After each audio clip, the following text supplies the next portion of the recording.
Keep the conversation going on social media and let us engage with you. But I'm joined now by an agribusiness expert who will be helping us, dissect, this recent development. I'm joined by Dr. Ajisefinni Ayodeji, who's an agribusiness expert. Thank you, Doctor, for coming on the program today. Thank you very much. Good morning. Good morning to you, Doctor, and it's indeed a pleasure having you on the program today. But let us begin by hearing your thoughts on how you perceive the deployment of the agro-rangers. Do you believe that this will, significantly improve the safety of farmers and the ability of farmers to boldly and confidently, visit their farms and ensure that their farmlands are used for the purpose that they are expected to be used for? Thank you very much. I look at it as a starting point for farm security. At least we need to appreciate the federal government for taking that initiative. It is obvious that the 10,000 agro-rangers may not be enough, but it means that they have the security of the farmers in their own schedule. Meaning, we need to collaborate with our state government and local governments to make use of their local security personnel to support this. And from my own perspective, I see it as a way of providing legality to the local hunters, so that in case there is any issues, they can easily contact the nearest agro-ranger post. It's not that they will be staying with the farmers on the farm. It means this Nigeria Security Civil Defense will be creating additional posts specifically for agro-rangers. But we need to know the strategy behind the deployment. We only have the figure.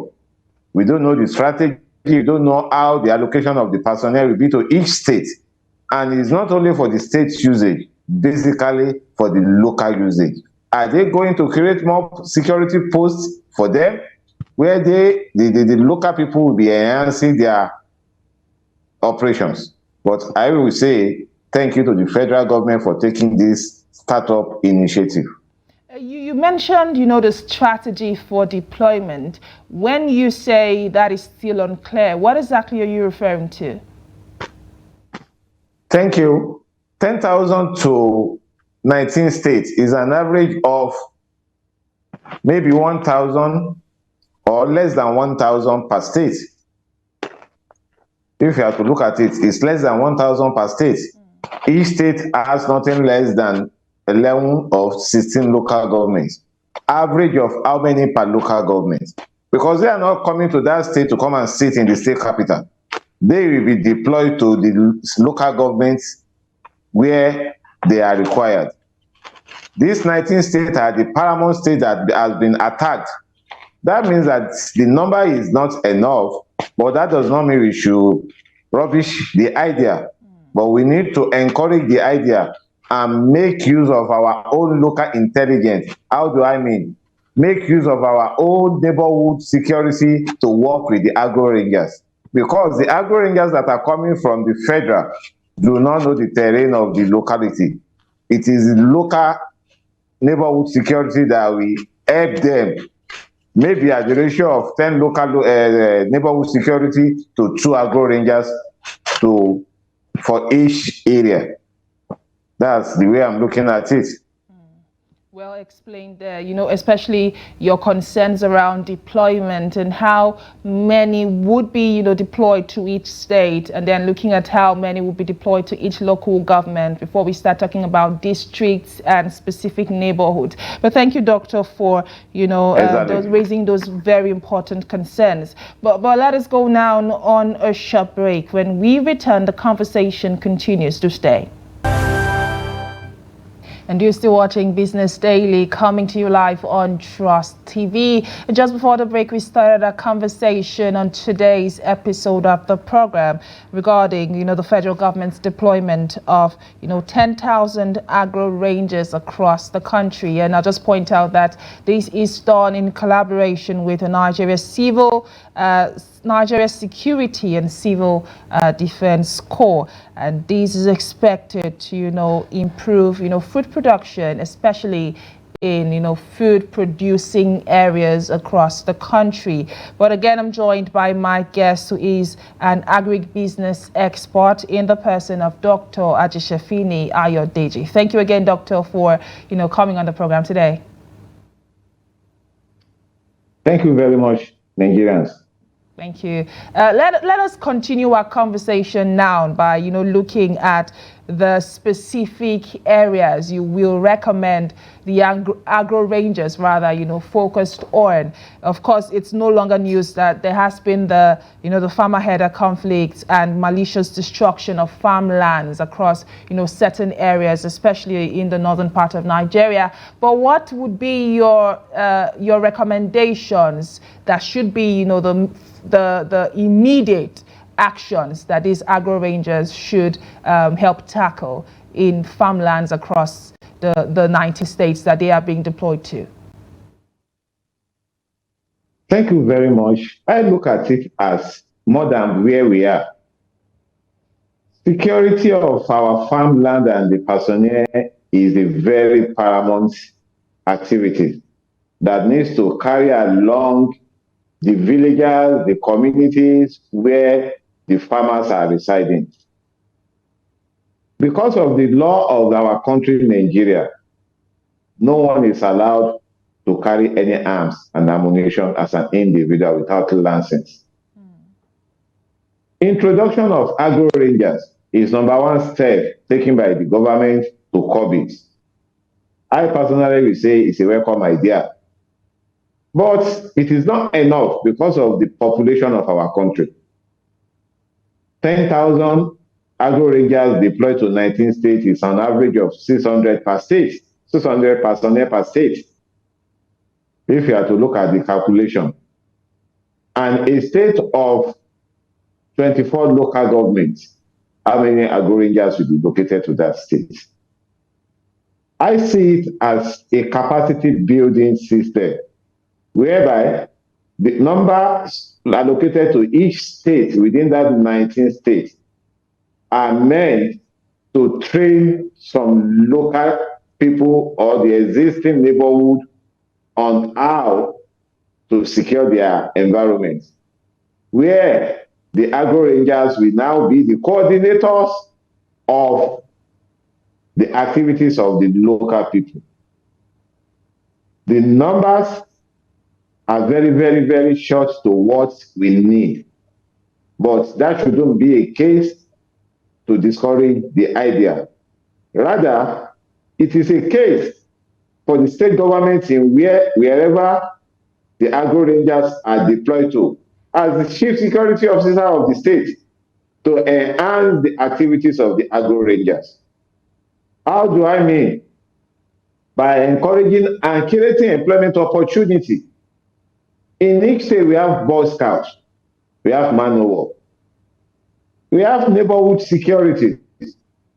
These are opportunities to engage these people to support the agro-rangers in making the aim and objective of deploying them to each state to be achieved. A stranger cannot know the way and manner I keep my properties in my house. That's the same thing applies to a new agro officer that does not know my locality, cannot secure my locality. Can only be there as a representative of the government who has the authority to carry the arms to support the local people in their own area. Doctor, are you by any means saying that the agro-rangers, even though you have said repeatedly that this is a welcome development, but are you, saying that these just might not be sustainable, especially starting with, the numbers that will be deployed to each state? And besides that, there has been, conversations over the years about, having the state police system in place, even though that is yet to, be finalized. But there has been conversations around that. So do you see this agro-rangers deployment being sustainable, or is it merely a stopgap measure that is just put in place until something more permanent is being brought into the picture? Well, to my own perspective, it's a good startup, I still repeat.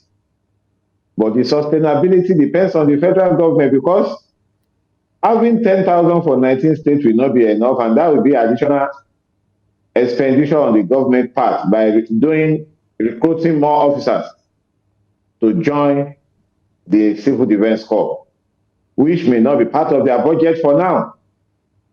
And for it to be sustained, the states and especially the local government, now they have their autonomy. They need to work hand in hand with the agro-rangers deployed to their local governments. They need to help, and they need to bring both the agro-rangers in their locality and the neighborhood security each local government are existing to work together. And by so doing, the process of increasing the number will come into it. Because in totality, how many civil defense corps do you have as a total, where 10,000 is removed?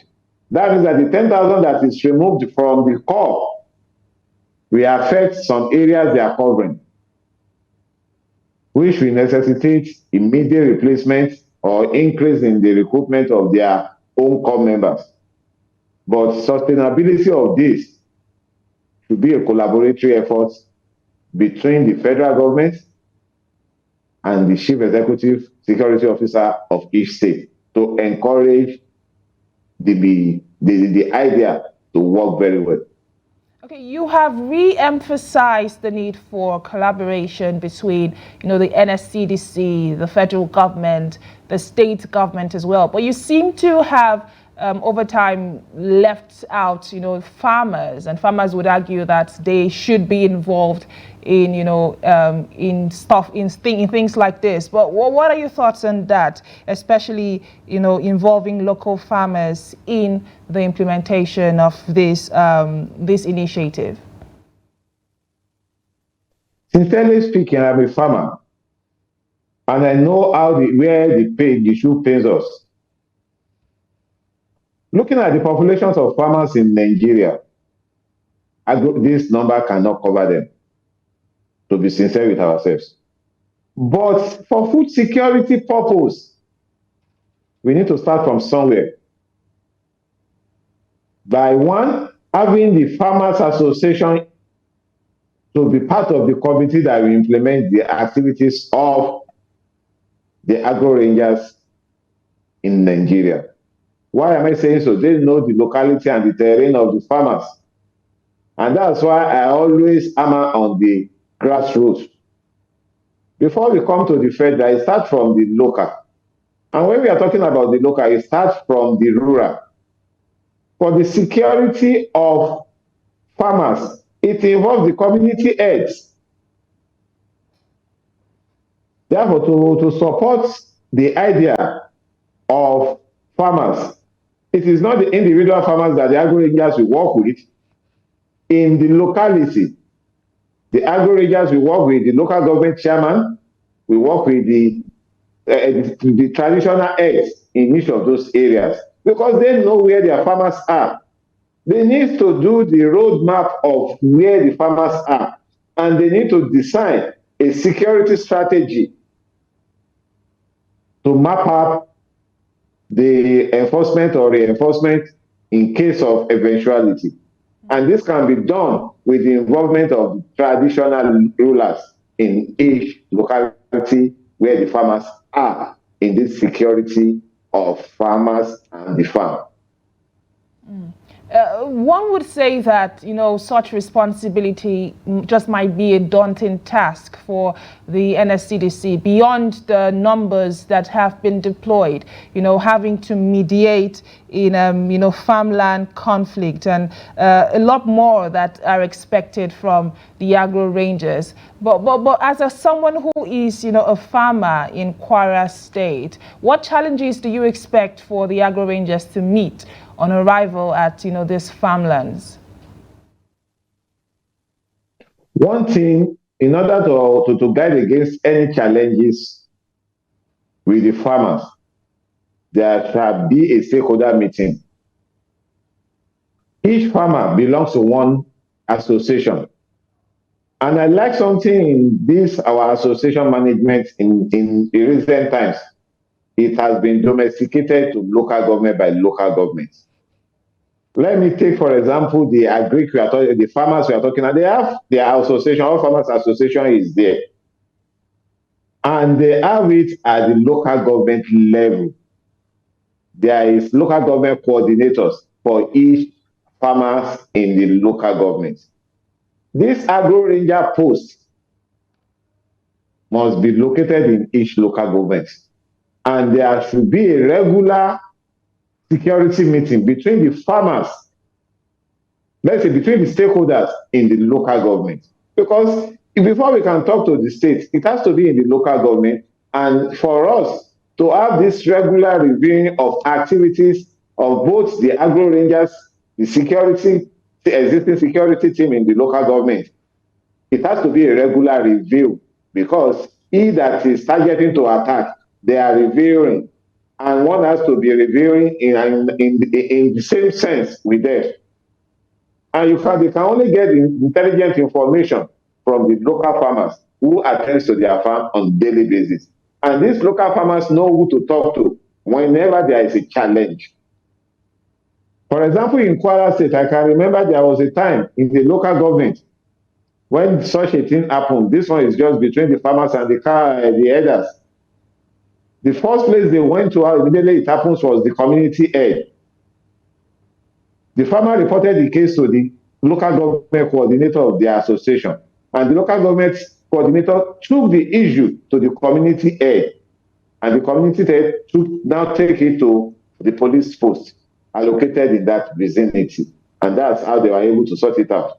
And I believe there should be a working relationship with the agro-rangers and the existing security personnel in that local government. They should not work in isolation. There must be a collaborative work between all the security personnel in each, so that when the agro-rangers have an issue that is beyond them, they can easily contact other security agents in that vicinity to work together. And that's why I say there should be a local security committee that will make this ideology work very well.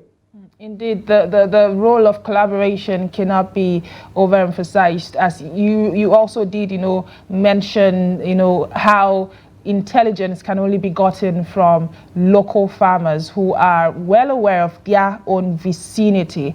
But I would like for us to put the challenge that farmers face into perspective. What would you say are the specific challenges that you're facing, or that in your interaction with other farmers who are a part of your association, what has been the specific challenges that they have continually re-echoed, especially that we do expect will be addressed and will give farmers the confidence to go back to their farmlands? What challenges would those be? The major challenges is the issue of herders and farmers.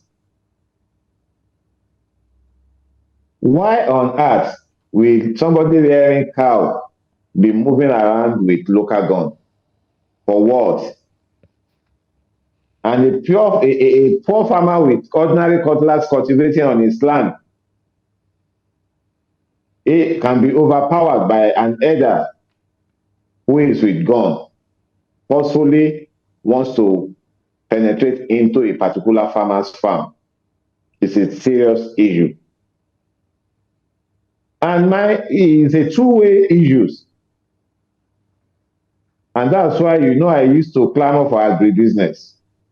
And when we talk about agribusiness, provision of security is number one thing that needs to be considered when you are planning to go into this business going into farming as a business. How do I secure my farm? Meaning that farmers are now necessitated to hire local security on their farm where they are working, because the one or two of them being on the farm without any weapon to safeguard, to do a safeguard for themselves, becomes a problem. Agro-ranger will be in the local government cities while the farmer is in the village. Before they get the education system we have now, before they call them for support, things will have gone bad. Therefore, it is now compulsory for each farming community to look into having their own local security organized. And for that, they need to work with the agro-rangers created by the government. So that two of them will work hand in hand. But it's a challenge for farmers to be going to farm in the village and being with fear of, I don't know who will be in the farm, or I don't know who is already on my farm destroying my crops. And for farmers to go back and do that, we need to work as an association. We need to come together as a cooperative. We need to work as a team in the vicinity. Don't let us work as an individual again on our farm. And that's why the issue of having farm settlement is very, very compulsory now, in order for us to safeguard and save our own life as individual farmers. With food inflation currently at about 40.8%, concerns around food prices has been a reoccurring conversation for some time now. So I will want you to speak regarding your expectations, especially in the role that the agro-rangers are expected to play in stabilizing food prices in the short and long term. Let's hear from you now, Doctor. Thank you. Presence of security will make more farmers to go back to farm. If the farmers have confidence that my life is safe, whatever I plant is safe, but in aspect of whatever we plant, that should be the responsibility of we, the farmers. While the agro-rangers is there to secure we, the farmers. It's a two-way thing. It's a two-way thing. The responsibility of securing your farm products as a farmer it belongs to the farmers individually or as a cooperative. And how do I mean? Hiring security and making it to be part of our cost of economic of production. And this can be very cheap if it comes together as a group, rather than having it as an individual. Because hiring a security or for security to secure 1 hectare of land at the rate of 40,000 per month, because no farmer can pay minimum wage of 70,000 to any security. If he is to pay 40,000 to secure less than 1 hectare for 3 months, it's a lot of money. That will even increase the cost of production. But if we now go back and do a planning system with the farmers to have 10 of us come together to acquire at least 10 hectares of land, cost of getting a local security that when we close from farm, we stay behind till we come back to help us be an allowance in case of any incasity or in case of any eventuality. That will reduce the cost of our security personnel. While the major responsibility of the agro-ranger is one, the life of that man while he is on the farm. But how many agro-rangers can we deploy to Nigeria with a population of 200 million, and let's say 10% of it is for farmers, and Nigeria with over 100 million, over 50 million hectares of farmable land? But we, the individuals, we need to work to support this, because eventuality do not come without the involvement of the individual around the vicinity. information is very important. Intelligent information is very, very important to make the agro-ranger achieve their aim and objective. Keeping information away from them will not make them function.